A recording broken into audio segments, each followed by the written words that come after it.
The Ohio State University Beef Handling Facility and Barn is located in Wooster, Ohio.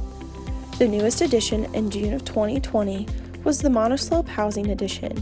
The cattle herd, consisting of around 100 broody cows, is managed by Casey Meek, has now moved from the location across the road to this location for a better hands-on experience for the students at the Ohio State University Agricultural Technical Institute in Wooster, Ohio.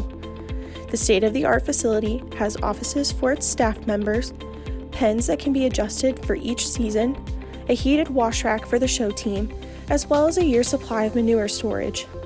Come up on the hill to see what it's all about and contact the Ohio State University ATI campus for more information.